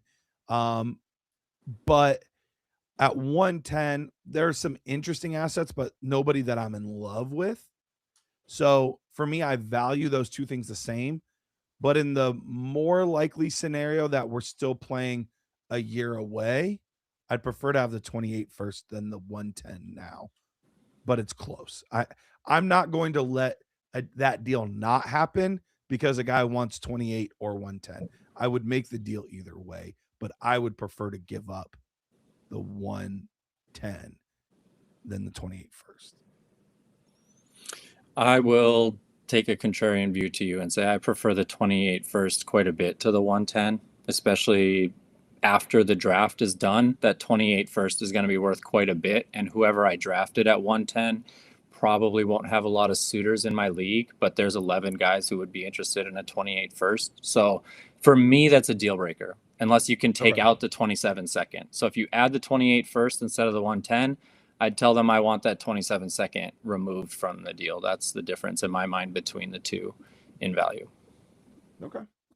All right. Agree to disagree. So up to you, J-Dog. That's kind of how we feel on on the 110 versus the 28 first. I We always both love it agree when you we'd guys prefer. split. We both agree that we would prefer the one over the other. Just for one of us, it's a deal breaker. The other one, it's not. Okay, this is Ryan's team. Let's All talk right, about it. Ryan, we go from a 14-teamer to a 10-teamer, one QB. So completely flipping the script. And am I reading this right? Is this a standard league? But they're switching to half point PPR this season. Oh Yep. man, they're catching up to 10 years ago. Look at us moving on up in the world. Okay. All right. So a guy looking to potentially do a small rebuild, he's saying, let's look at where we're at. We're currently in 5th in Dynasty mode. This is a 1 QB league. We have Drake May, Jordan Love, James Cook, Travion Henderson, Travis Etienne, Rico Dottle, and J.K. Dobbins. At wide receiver, Drake London, Tedero McMillan, Nico Collins, Rashee Rice, Cortland Sutton. At tight end, we have Sam Laporta. Picks wise, we have our 27 first, but we do not have any pick in this year's draft in the first round. We do have a 3rd rounder in this year, And a but that's 6th. it. And a 5th. 6th. So deep draft since you only have 10 teams, which I guess makes sense. But looking at us, we are in 5th in Dynasty mode. Pete, where are we at in contender mode? 3rd. We are in 3rd. So we're right there, but there's kind of a tier from everybody from team 2 to team 5 is all about the same. We're not drastically different there. He's considering a small rebuild. Would you, Pete, can we go back to our team? Yeah. Would you want to be entering a small little rebuild, or are you wanting to try to push it? I'm competing this year. I'm not rebuilding this unless I can just get younger. Like, can I trade Nico Collins in for a younger receiver and a second, or can I just trade him 1-to-1 for, like, personally, Marvin Harrison is a guy, like, would I be able to trade Nico for Marv and get something small on top? Like, that would be a move for me. But Drake May, Jordan Love, great. You only need one of them, and they're both, I think, average Jordan Love or above average Drake May. So you're winning in that category. James Cook, Travion, Travis Etienne, as we now know his name to be. Those 3 plus Rico Dowdle plus J.K. Dobbins. I know it's a 10-team league, but 5 deep at starting running back to me is sufficient to contend with. I mean, J.K. Dobbins as your end of defense flex play is usable to me. I'm going to jump in here real quick. Pete, I don't know. You might have an outdated version of this, or we might need to refresh or something, because our values seem wonky. And I was looking at it. I was like, there's no way Rashee Rice is our wide receiver 6 and contender. And he's down in like the mid-teens. Nico is a little bit lower as well. Drake London's 10. I mean, it's the browser version of the website. We might have to talk to Brian and Nick about that, because that is something that there was a couple of them today. I was like, oh, that's interesting. And that the Rice one was the one that threw me way off. I was like, there's no way we have him at 6. So there is something a little off there. So just something to keep in mind as we're talking, Taylor. We might have to kind of put in our own thoughts and feelings and not trust the numbers as much. I think if we wanted to push ourselves in further, we should try to swap Rashee Rice out for like T. Higgins. Can I get Devonta Smith for Rashee Rice? That's the kind of move that lateral move that I want to make. What about packaging Nico and Rashee Rice to go out and get 2 other receivers? Do you like that move? Is that something you're interested in? I'm open to it, especially since we have, we're only starting 9 guys and it's a 10-team league. Realistically, the top tier guys make a much bigger difference in a league like this than a ton of depth. So I am much more open to consolidating into larger, better assets. Really quickly, he has feelers out for Kenneth Walker. He would give up his 28 first plus something. How big of a something do you think that would be? Go ahead, Taylor. I don't know if I make that move because we have 4.5 running backs, and I'm not sure Kenneth Walker is an upgrade on the top 3 that we have. I mean, I know we like Kansas City's running back from a on paper standpoint, but Travis Etienne for the Saints with Kellen Moore's offense, what we saw Henderson do last year, James Cook coming off as the number 1 rusher for this last season. Like, I don't think Kenneth Walker is an upgrade necessarily over those 3. So I'm not sending future capital for him. I would rather invest that into a wide receiver. So I also figured out why the numbers are wonky. These are standard rankings, Garrett. Oh yeah, they probably haven't been adjusted in a while. Oh, okay. That makes a lot of sense. Someone's been maybe lagging behind on their standard rankings. But you know what? That's a really good point that you make, Pete, because they're switching from a standard to a half-point PPR. So this is a moment for us knowing what a half-point PPR league looks like to get ahead of that. And we need to go out and get some receivers before people understand that there's more value to them now than there was. Those middling guys that get a lot of volume, who get 8 catches in a game sometimes, those are now worth something that previous regimes probably felt were not worth cracking your starting lineup. So I already mentioned a guy like Wan'Dale Robinson. Like, Rashee Rice and get Wan'Dale and a 27-second? I mean, that would be interesting to me as this team. Yeah. Okay. So that is, if there's anyone to blame, it's Garrett's fault. Because I almost never look at the standard rankings, but I was able to just do a quick fix to be able to update it. So hit refresh again, Pete. I want to see if that changes things. Yeah, Rashee Rice is now wide receiver 6. They're wide receiver 4. There we go. That makes way more sense. We really should have this is still go to contender. We really should have waited to update the rankings though until there we go. Yep. Our friend makes some trades, because he could have screenshot it and like, see, Rashee Rice is wide receiver 6. We're still wide receiver 3. I just changed the value order of your receivers in contender mode, which makes a lot more sense.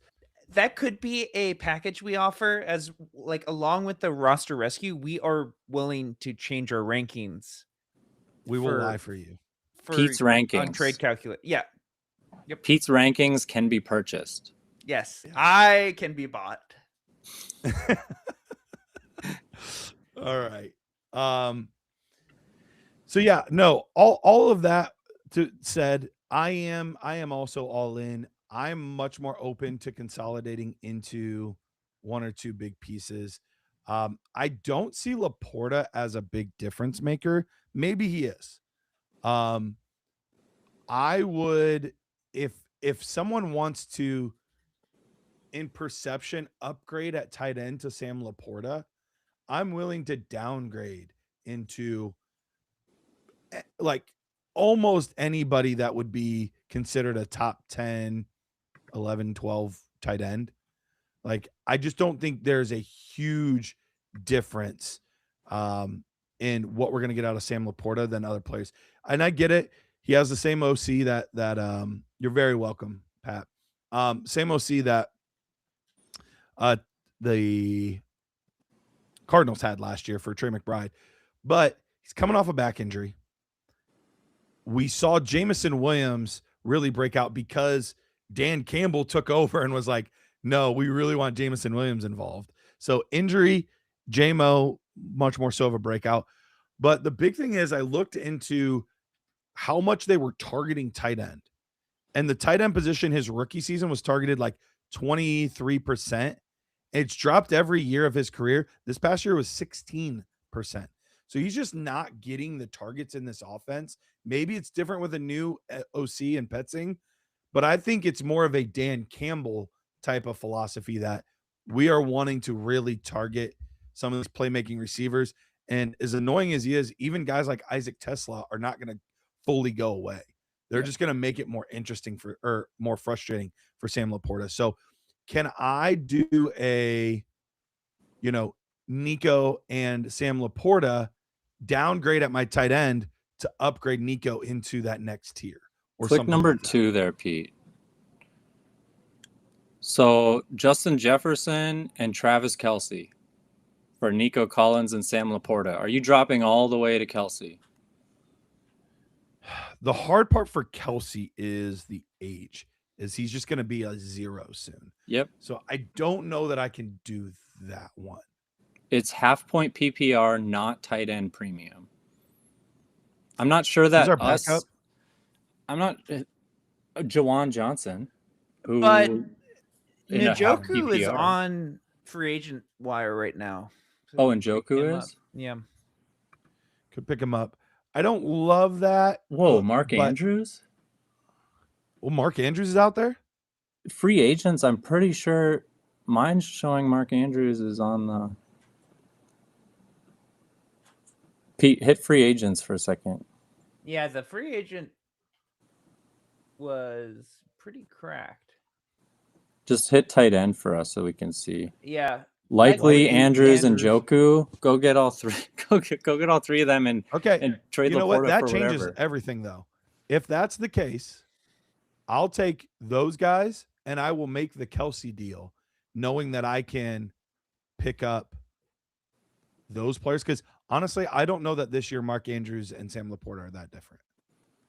I'm not sure Isaiah Likely and Sam Laporta are much different moving forward, to be honest with you. Like, I mean, if there's no premium and we're only at half point PPR, a touchdown is still pretty much king when it comes to tight ends. So who's going to score a touchdown? That's kind of what you need. So I really like liquidating Sam Laporta, knowing that there's anybody on the waiver like this. Like I would take a I don't second even need for Kelce him. back. I'll give you Sam Laporta and Nico Collins for, honestly, for Justin Jefferson. for JJ, which I like that move a lot because he's depressed and we know that he's mentally depressed and he's going to need some targets soon. So I expect a lot of bounce back early in the season for Jefferson.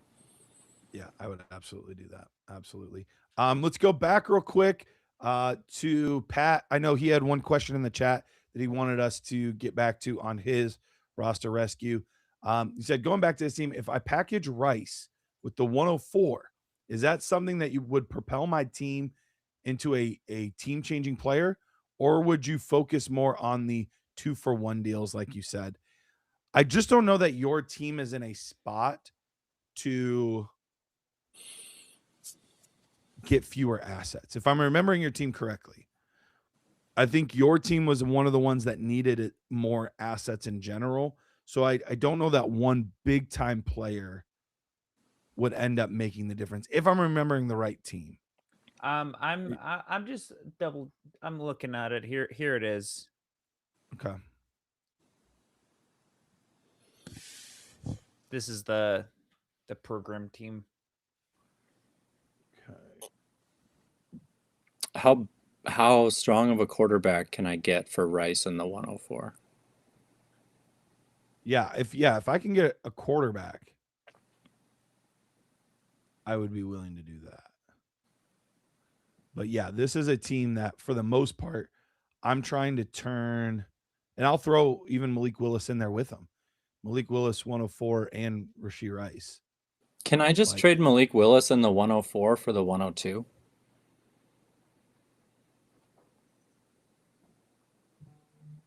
If you can, I would do that. Or can I trade Malik Willis and Rashee Rice for the 102? Like, I mean, that's the move I would want to do, is try to package Willis, like we said when we went over this, with one of those premium assets to upgrade at quarterback. So whether that's 102, whether that's, I mean, I kind of feel like Jared Goff's not much different than Mendoza, other than more he's older. But what can I get with that 104 and Malik Willis? What can I get with Malik Willis and Rashee Rice? I would be looking that way and not trying to package your top receiver, one of your top receivers with your top draft asset. All right. Well, guys, thank you so much for hanging out with us today. We appreciate you guys. We have more roster rescue coming your way. We'll see how things go. If we get an abundance, we've still got a few that we need to get to that are going to get pushed to next Wednesday. But if we get a ridiculous amount, we might just do another bonus show. You never know. So stay locked in. Stay tuned. Taylor, thank you for hopping in with us today, man. It was good to have you on the show again. Yeah, it's nice to get back in the seat, see Pete, remember how socially advanced it can be on this show. That's what they called me in high school. Socially advanced. Yeah, was that your mom or your sister that called you that? Sister. Okay. Nice. All right. Appreciate you guys. We'll see you on the next one. Bye.